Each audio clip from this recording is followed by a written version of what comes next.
artificial intelligence will completely transform our world. But what is AI? Why will it affect you? And how can you and your business survive and thrive through the AI revolution? Welcome to AI and You. Here is your host, author, speaker, and futurist, Peter Scott. Hello, and welcome to episode 222. Artificial General Intelligence is calling our name again, and after I saw Dr. Craig Kaplan speak at the AGI 24 conference, I invited him to the show. He invents advanced intelligence systems as the CEO and founder of IQ Company, which you can find at, wait for it, superintelligence.com. He also founded and ran PredictWallStreet, a financial services firm whose clients included NASDAQ, TD Ameritrade, Schwab, and other well-known financial institutions. In 2018, PredictWallStreet harnessed the collective intelligence of millions of retail investors to power a top 10 hedge fund performance. Don't worry, we'll talk about that. He is a visiting professor in computer science at the University of California and earned master's and doctoral degrees from famed robotics hub Carnegie Mellon University, where he co-authored research with the Nobel-Prize-winning economist and AI pioneer, Dr. Herbert A. Simon. Artificial general intelligence refers to an AI system that's as intelligent as an average human being in all the ways that human beings are usually intelligent. That's as good a definition as most of the ones out there, and it has the advantage of being brief. We don't have AGI yet, but when I started this podcast, it was reckoned to be decades away, and now it's close enough that some people are starting to debate whether we've already achieved it in some form. The group prediction at Metaculus for the arrival date of AGI has a median of 2032 and a mode of 2028. AGI is now coming in for a lot of attention, with multiple conferences devoted just to that topic in the last year. And coming on the heels of general intelligence will be artificial superintelligence. And as you might imagine, we're going to be talking about that as well. In this episode, we'll be talking about the Wall Street prediction effort, bounded rationality, Craig's work on cognitive science with Herb Simon, connectionist versus symbolic architectures, jailbreaking large language models, collective intelligence architectures for AI, and a lot more. A quick forward reference here to help you out when we talk about Daniel Kahneman and Systems 1 and 2 thinking in this episode. These are terms that you can read about in Kahneman's book, Thinking Fast and Slow. Briefly, System 1 thinking is intuitive pattern recognition, which we would recognize as instinct and actions that are driven by the reflexive part of our brain. System 2 thinking we would recognize as the application of conscious, logical, deliberate thought that might exercise implicit or explicit symbolic logic. So now, on to the interview. Craig Kaplan, it's a pleasure to welcome you to AI and You. Looking at your bio, I saw one of the things that would catch people's attention immediately is that some time ago you were involved in using AI to predict the performance of Wall Street. Can you tell us how you got into that and what the results were? Okay, Peter, great to be here. So that was a company, IQ Company's been around since 1993. In 2006, we spun off a venture called PredictWallStreet, which we thought would be just a couple-year endeavor. The idea being to apply collective intelligence of many individual minds to beating Wall Street. And we had done some preliminary research that led us to believe that that approach might work, even though it was something at the time that many people were quite skeptical of. It turned out to be a 14-year project, but in the end, we were quite successful. So basically what we did, it was more an exercise in collective intelligence than in artificial intelligence per se, although it had some artificial intelligence elements to it. The basic idea was to poll millions of retail investors, get their opinions about different stocks, do this on a continual basis 24/7. So we had all this data from literally millions of individual investors that might be on Charles Schwab or TD Ameritrade or NASDAQ. We had partnerships with all these financial companies, and their opinions would come in real time, and then we used algorithms to process them and turn them into signals that could be traded on. And we would give some of these signals back to the retail investors themselves, and some of them we used to power a hedge fund.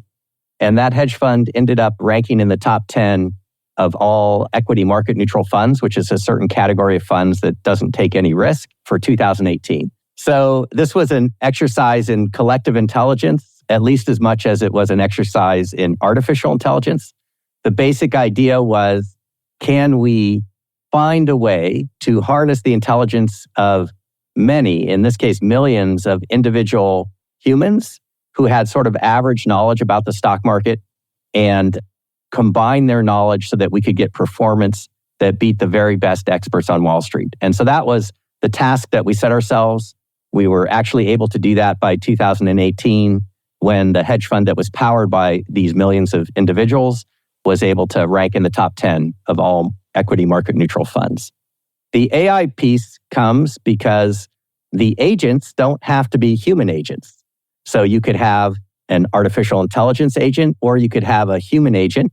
And the key is that these don't have to be super duper smart agents that have super intelligence or anything like that. They can be just of average intelligence, but by hooking them up in the proper way, you can get super intelligence performance out of the group. That was kind of the key insight, and that also sort of leads into my views on how we get to AGI in a safe and fast way. Well, I think you've established one of the bridges there to your work on AGI and superintelligence, that it seems very much this sort of Marvin Minsky proposition of putting together a whole bunch of lesser agents and minds. I think everyone's going to want to know, so where is that hedge fund now? How's it doing? What happened? Well, I sold the company in 2020. So at the time that we sold it, we had shut down the hedge fund. And so I can't tell you the performance after that. But 2018 was kind of the peak where we did quite well. And I would say of that 14-year effort, it was a couple of years really doing the technical piece on the collective intelligence. And it was a lot of time because I didn't know a lot about Wall Street at the time. So there was a lot of learning that had to do not with anything related to AI or collective intelligence, but just with how markets work and how to raise money and how to do trades and all that kind of stuff. So there's a bit of a learning curve that was, when I went into it, I was a little more naive and optimistic than at the end. I realized, wow, that was a lot of knowledge that we were missing there at the beginning. And it's very much reminding me of Louis Rosenberg's hybrid swarm intelligences. He was on the show episodes 158 and 159. Of course, it's somewhat more interactive involvement between the human participants there. But I can see how this is going to lead into the conversations we're about to have on AGI. And it was really impressive there that you're going up against an army of quants, PhDs in math, hired by the gross at Morgan Stanley and Goldman Sachs, and that you're able to win at that game with this hybrid approach. What thoughts did you carry away from that shaped the thinking of your subsequent efforts? So one of the ideas that led us to think that that approach might work comes from Herbert Simon, who was a Nobel laureate in 1978 in economics, and also one of the pioneers of artificial intelligence. So he was one of the 11 scientists in 1956 at that Dartmouth conference where the field was named. And I had spent 4 years working with him. He was my mentor and a thesis advisor at Carnegie Mellon. And so I got a heavy dose of his thinking. And one of his really great ideas was this notion of bounded rationality. Bounded rationality just means that any individual can only process so many things. Our memories are limited. We can only remember so many things. Our experiences are limited. Our ability to perceive things is limited. And so because of those limitations, he proposed, and this has been borne out in subsequent research, that what humans do is they satisfice. They don't make optimal decisions. They sort of do things that are good enough. And that good enough behavior he called satisficing. I think it was a new word that's now maybe in the Oxford Dictionary. And it's important for collective intelligence systems because if you think about each individual human or each individual agent, it has limited processing power and limited knowledge, but collectively across millions of them, to the degree that those different agents have knowledge that doesn't exactly overlap, the overall system is able to have a much broader set of knowledge, a much broader ability to compute things. And so overcoming those limits of bounded rationality is one of the things that you get with collective intelligence systems if you design them properly. And so that's a big help, obviously, in Wall Street or any area. When you have millions of individuals, you're able to overcome some of the limits of bounded rationality. And even though each individual human may not have that much knowledge or be an expert in Wall Street, in aggregate across millions of them, you're able to cover sources of information that the very best quants and PhDs that spend their entire life just only doing quantitative trading, they may not be able to compete with that because in aggregate, the scope of the collective intelligence overcomes those limits of bounded rationality. Right. And that's really interesting. It makes me think about Miller's magic number, the 7 plus or minus 2 chunks that we can remember in working memory. And would that be related? Yes, that's an example of a cognitive limit. Short-term memory or working memory, as Miller said, the magic number 7 plus or minus 2. You can remember about 7 things. If somebody gives you a phone number, you're kind of right at the limit of short-term memory. And so people will often repeat the number to themselves until they can write it down or dial it. That's an example of limitations on human memory. And of course, AI systems, one of the reasons they've done so well, even with these large language models we have, is they basically have essentially unlimited working memory, or the memory is much larger than humans and it's getting larger all the time. And that's a big advantage when it comes to doing cognitive tasks. So you co-authored a chapter in a book with Herb Simon called Foundations of Cognitive Science. And maybe you can summarize what that experience and contribution was like. Yeah, that was great. So that was around 1989 that we wrote that chapter. So cognitive science is an interdisciplinary science that basically studies how thinking systems work. And I really like that point of view because it sort of says it doesn't matter whether the cognitive system is a human or whether it's an artificial intelligence or is it a dolphin or some other system. At a certain functional level, they are all doing the same thing. You're taking input in, you're maybe storing it in memory, you're doing some processing, and then there's an output that comes out. And so understanding sort of what are the principles that govern thinking systems or cognitive systems, I think is very powerful, especially when you want to design collective intelligence systems, right? Because when I think of an agent, I don't really care. Is it a human agent or is it an AI agent? It's a cognitive agent. It's an agent that's going to take input, do some processing, and give you something back. And so if you come up with an architecture or design that works for any kind of agent that has those characteristics, that means you can plug in artificial intelligence agents, you can plug in human agents. When we figure out how to decipher the clicks of dolphins, we could plug in dolphin agents, literally. And there's work on that, as you may be aware, which is really exciting. I wish I was a marine biologist. I'm not. But I saw some presentations where they're basically analyzing the clicks of dolphins and whales and the sounds and looking for patterns using AI. Because in a sense, it's like any other language translation problem, right? There's patterns there and there's a language, and I think AI is going to help us decipher that. Right. And wow, that makes me have a lot of questions about the communication infrastructure. But before we get into that, I want to ask Herb Simon, being one of those, as you say, original pioneers from the 56 Dartmouth conference, the Woodstock of AI, as I call it. I love that. Where, at the time you were working with him, did he stand on optimism with respect to AI fulfilling the promises that they had made and quite famously published with the expectation of getting done that summer, that was replicating human intelligence? Obviously didn't happen then, still a ways to go. Where by 1989 would you say he was on just like the optimism axis? It's funny, and Herb would be the first to sort of say this, that two things. One, he told me once that there was no correlation between research that he did that he thought was great or that he thought was sort of obvious and what other people thought. Sometimes something that he thought was very obvious turned out to be the thing that everybody remembers and really felt was a great contribution. Other things that he thought were very insightful and took a lot of work, the field seemed to ignore for a while. So he said, look, there's a lot of chance in that. And the same applied to predictions and timelines. So he obviously thought that AI would reach what we talked today about as AGI much sooner. He was thinking, as you said, maybe within a few years. By the time I met him, that had been pushed out to within 50 years, about something like that. But he was pretty optimistic. It seemed like the timeline always receded a little bit. He could see it very clearly, but I think one of the big obstacles was getting enough knowledge into the systems. And that, ironically, was using neural network types approach, which was not Herb's approach. He was very much a symbolic kind of guy, symbolic AI.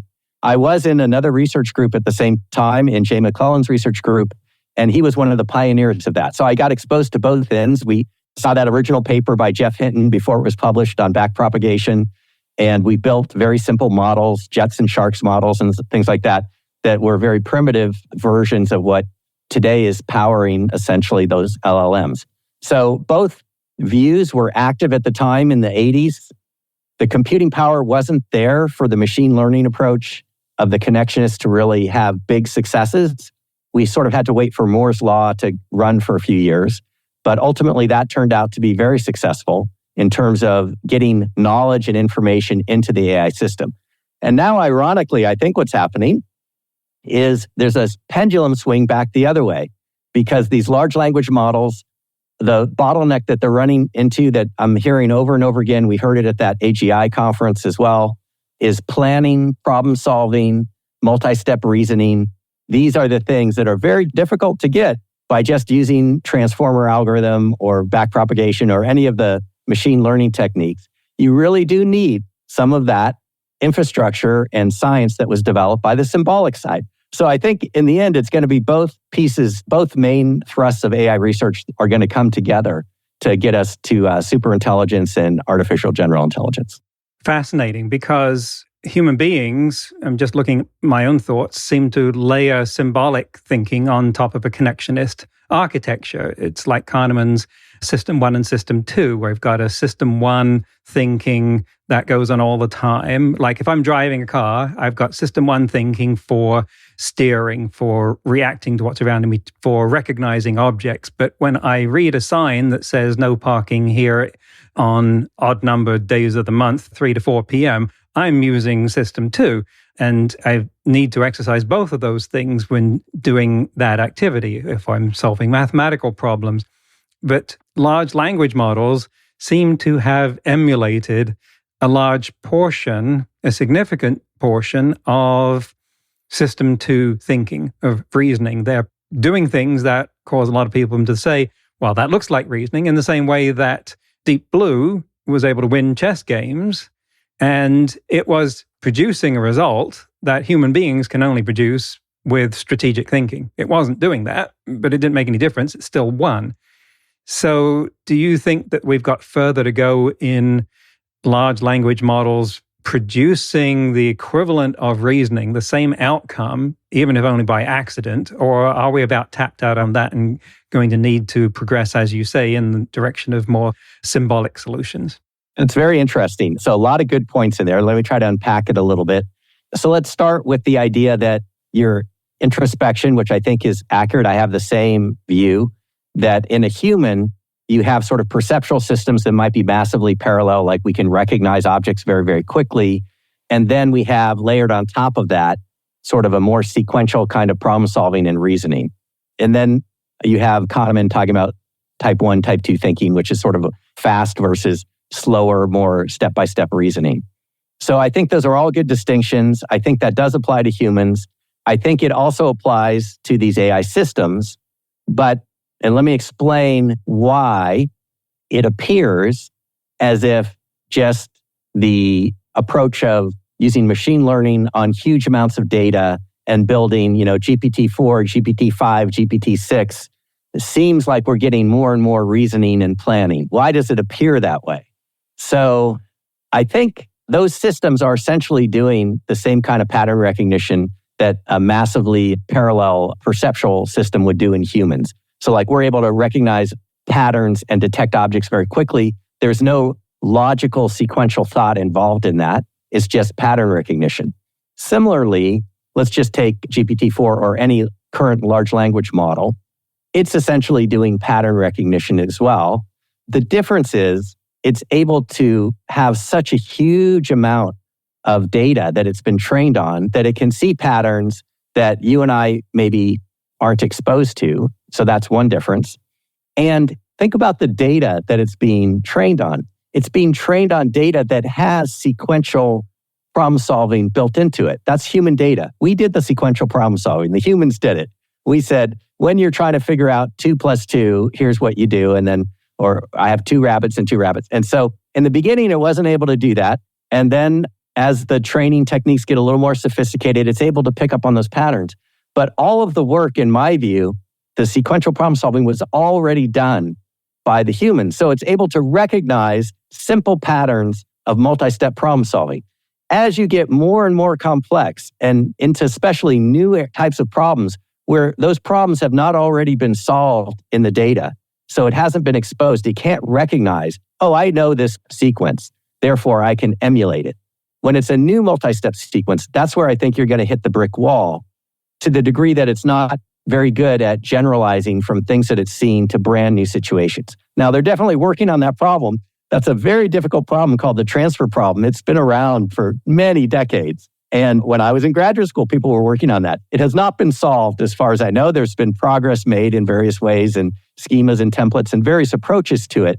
But from a pure connectionist neural network, machine learning approach, it's very difficult to get the level of transfer so that you could actually handle sort of any arbitrary multi-step problem. I think it might be exaggerating a little bit, but not much to say there's a brick wall there, and you're going to need to add some other components. And I see people doing it already. Not everybody. There's still some that say, we just train the bigger model. We just need a 2 trillion parameter model, and then it will emerge.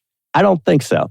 I think you're going to need some symbolic elements. Or at the very least, if you add some symbolic elements to what you have right now, it's a much faster path to get to where you want to go in terms of that level of performance. So maybe you could brute force it, but there's a simpler, better way. So why not do that? Yeah. I want to get to your paper in a moment. I just want to ask, if human beings clearly work by being able to switch between system 1 and system 2 thinking according to the demands of the situation, is the answer for AI to be able to do the same? And I think if AI has both capabilities, it will be much more powerful and have a much higher level of cognitive ability. And yeah, switching in humans, a key element is attention, which has already been important in attention is all you need, is one of the machine learning papers. Attention can mean a lot of things in different contexts. In human thinking, there's the model of a spotlight of attention where humans are focused on one thing and that you're focused on the parking sign. Can I park here? I have that same problem. I park and I'm like, what day is today? And it says at 2 a.m. So then I do the math of or the projecting into the future. So it takes me a couple seconds to decide if I could park there or not. It's not like instant pattern recognition. Now, if I was a parking person who gave tickets, I bet you it would be instant pattern recognition. I wouldn't have to think at all. I just look at the sign and say ticket to this guy or no ticket to this guy. But that person has seen many examples of that specific thing. AI could learn to do that too. It could solve the parking problem with pattern recognition, but could it solve any arbitrary multi-step problem, especially ones it hasn't seen? That's where I think we have an issue that needs some additional capabilities that can come from the symbolic side of AI if people are willing to look there, which they seem to be doing. And that's a really good point that I want to just draw out there to call out before we move on, which is that human beings have this pattern of turning system 2 thinking into system 1. We practice something that requires us to do reasoning often enough that it becomes ingrained and reflexive. I mean, a trite example is someone learning to play the piano, and they're initially looking at the music and going, okay, well, that's a D. Where's the D on the keyboard? Here it is. Hit that. But eventually, you can't do that. Not even as many times faster. It's not good enough. You have to operate as pattern recognition and pattern creation. So I want to talk about your recent paper, Collective Intelligence Approach to Safe Artificial General Intelligence. And maybe you could just tell us all about that. Sure. Well, let me start with the safe part, if you don't mind, because that's very important to me and is really the motivation for why I got back into this field after, as I mentioned, selling that PredictWallStreet company. So there's a wide range of views on AI safety. There's some people that say, look, it's going to destroy us all. When it becomes smarter than us, you can look at talks by Jeff Hinton, who quit Google and seems very concerned about this. And he's definitely a top-notch researcher. You can't say he's sort of extreme in some ways. He's somebody who's very knowledgeable about the space and yet has these concerns. On the other extreme, you have folks like Jan LeCun, chief scientist over at Meta, saying, look, the way people are talking about this is like an apocalyptic religion. This is not at all science and the dangers are way overblown. So there's definitely debate on this. But I think everyone would agree that there's probably some non-zero risk to this new technology. And also, I think probably everyone would agree, if you have a choice of a safer way to design it or a way that seems less safe, let's at least go the safer way. I mean, it doesn't hurt. As long as I think there is some tension in Silicon Valley and in the corporate world of people equate safety with slowing down. And I think that's wrong. I don't think it has to be slowing down. I actually think the safer approach is the faster way. And so you make more money being safe if you think about it the right way. Okay. So with that preamble, this is sort of what's motivating things. The next thing I have to say is that safety should come from design. A system should be designed to be safe. It should not have safety tested in after the fact. And this goes all the way back. I wrote a book on software quality when I was at IBM early in my career. And I spent a couple of years, but I can distill those whole 2 years and the book down to like one little aphorism or say that most people know, which is an ounce of prevention is worth a pound of cure, right? If you can design something and prevent the problem from happening, that's far superior to trying to fix it later. IBM found it was something like 10,000 to 1 or 20,000 to 1 difference of the cost. If you spent $1 designing something more carefully, it could save you $20,000 later if you waited until the product was shipped and then had to fix the problem in the field. It was very expensive. And the same applies to anything, whether it's Boeing flying airplanes or whatever. If they had just designed that thing a little better, think of how much that would have saved.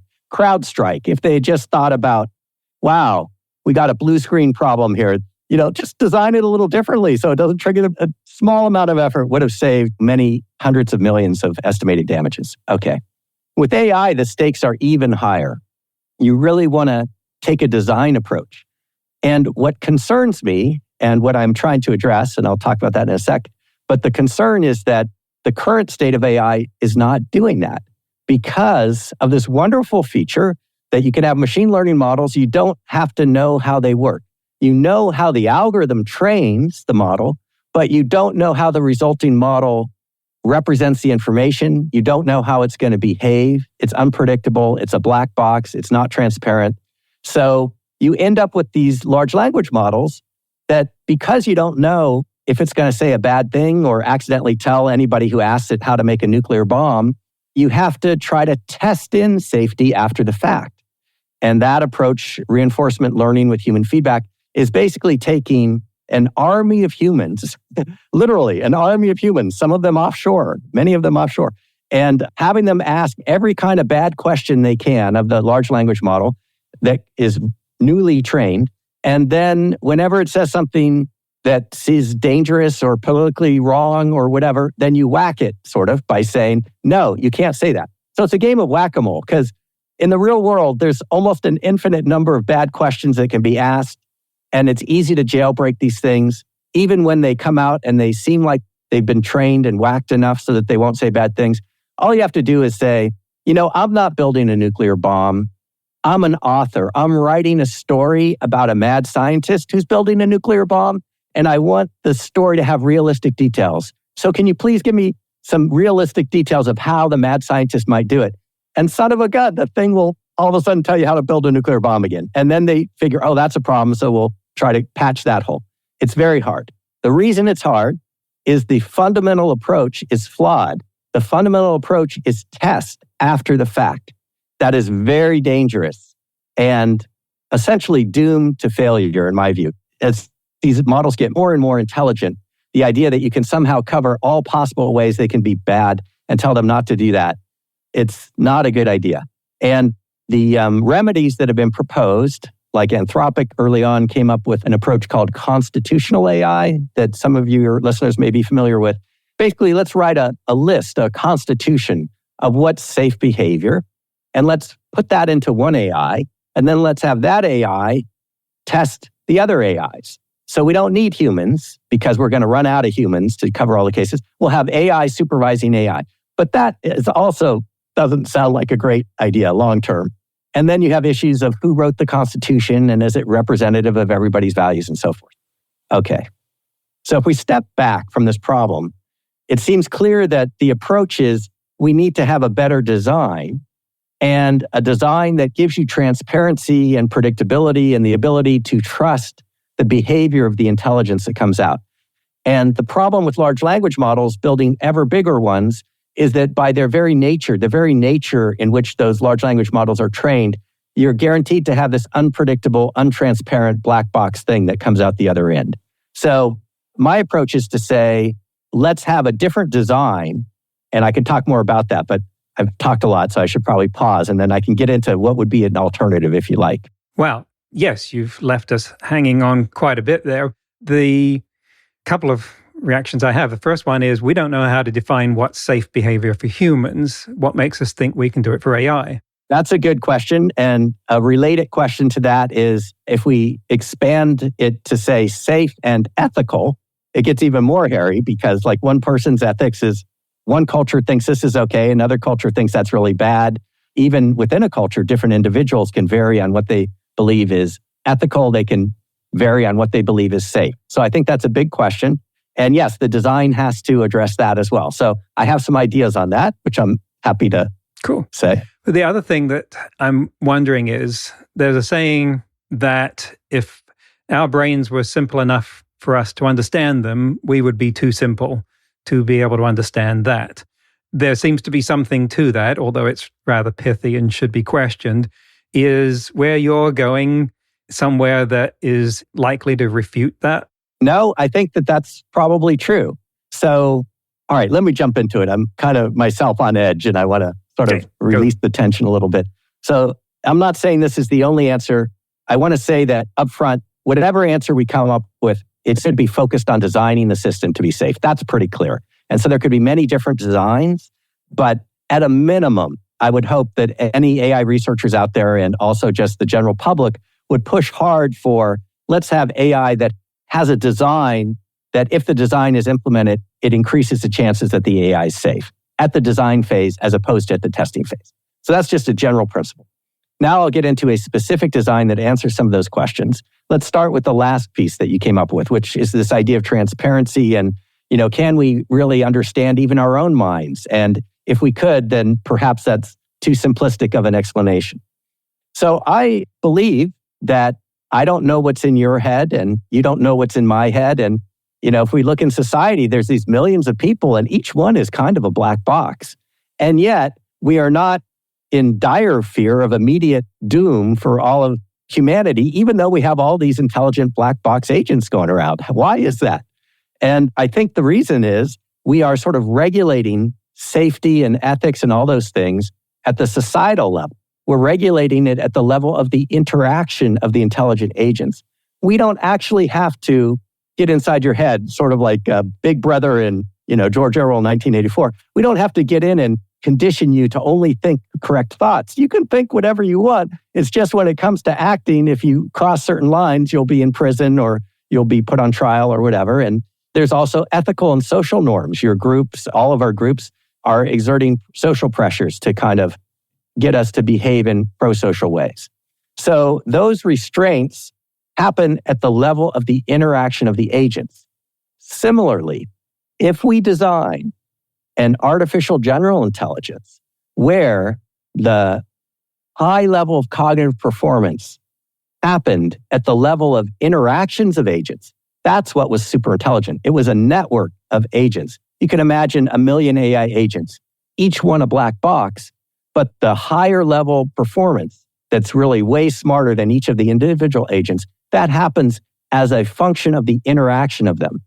If that's the case, and you design the system to be that case, you actually have transparency into how the individual agents are allowed to interact. You can have rules. You can have ethics checks. You can have discussions and disagreements between the agents of what's the right course. And all of that is transparent. You can have a record of that. You can audit the record of that. It's way different than the scenario of building one giant Uber GPT-25 or something that is this complete black box that we just have to trust. And all we could try to do is, after it's been developed, attempt to test some safeguards in. Completely different. If you have a lot of smaller in the way that they interact, and it's that interaction that gives you that high level of intelligence. I don't know if that's clear, but that's the general idea. Well, and so much to work with there. And the phrase that hammers at my mind when you're describing that is society of mind, which is where Minsky already took that phrase now. You've out of his time. Yes.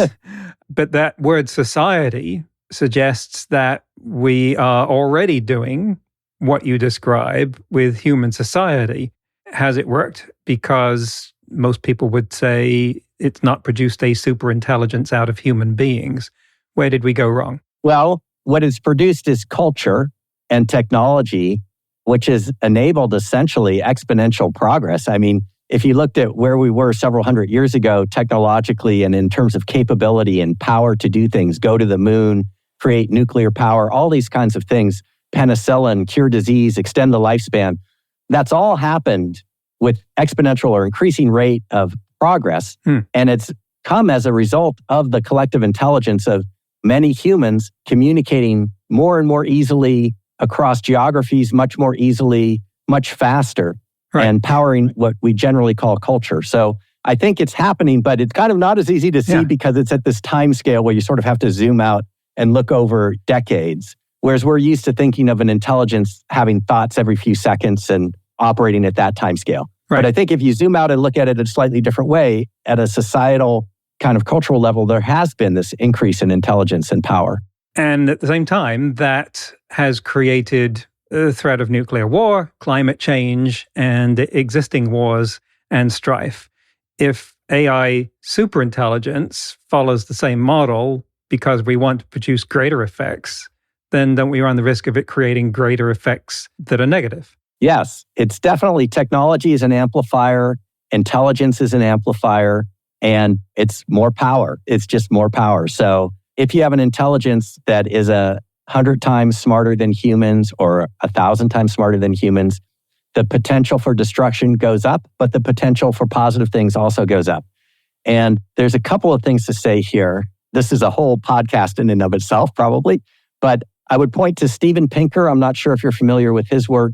But basically, when I look at some of the things Pinker has written and said, I distill it down to the idea that we think the world is bad and that there's a lot of problems, but actually a lot of that is due to the fact that we're getting our news from social media and algorithms that are kind of optimized to show you stuff that holds your attention.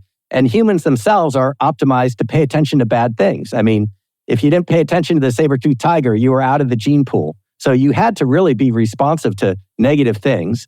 And the social media algorithms figure that out and they bombard you as well as the newspapers and everything else. And it's driven by profits and selling ads. And so there's this incentive to sort of show a lot of negative stuff.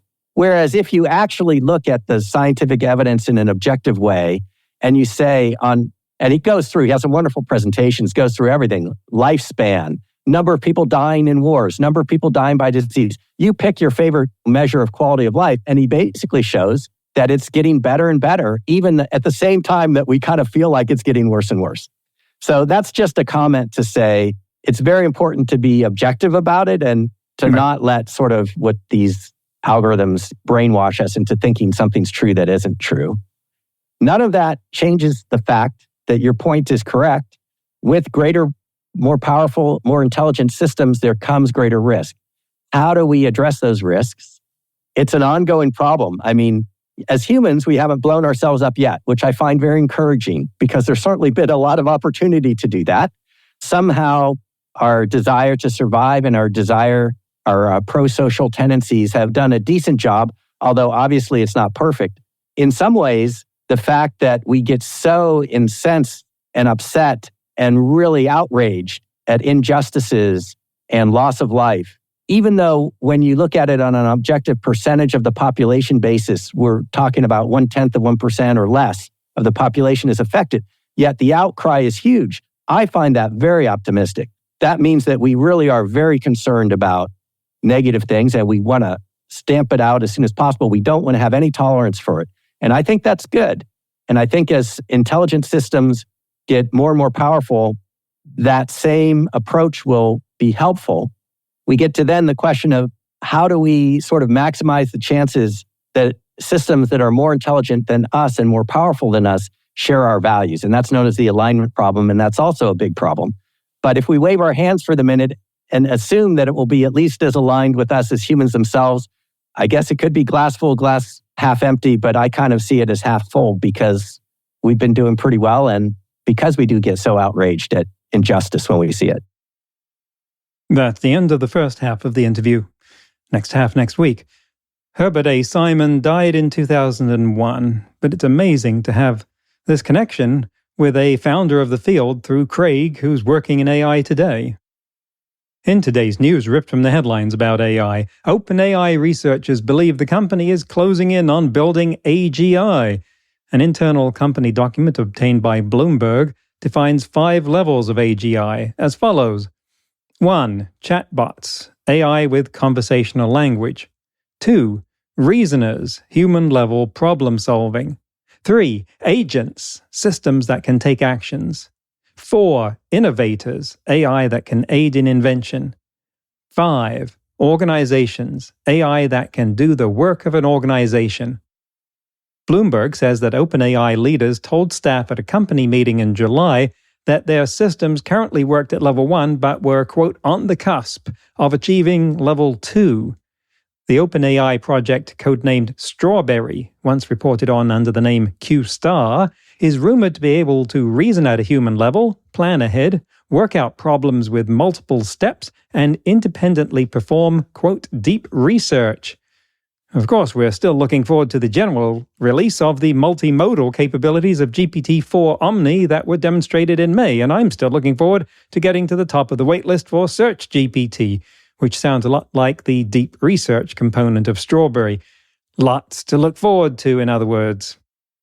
Next week, we'll conclude the interview with Craig Kaplan, when we'll talk about the details of the collective intelligence architecture of agents, why Craig says it's safe, morality of superintelligence, the risks of bad actors, and leading indicators of AGI. That's next week on AI and You. Until then, remember, no matter how much computers learn how to do, it's how we come together as humans that matters. That's all for this episode of AI and You. Please leave a rating and comment and share with your friends. Get the book Artificial Intelligence and You and see more videos and articles at aiandyou.net. That's aiandyou.net, where you can also send us your questions. Thank you for listening.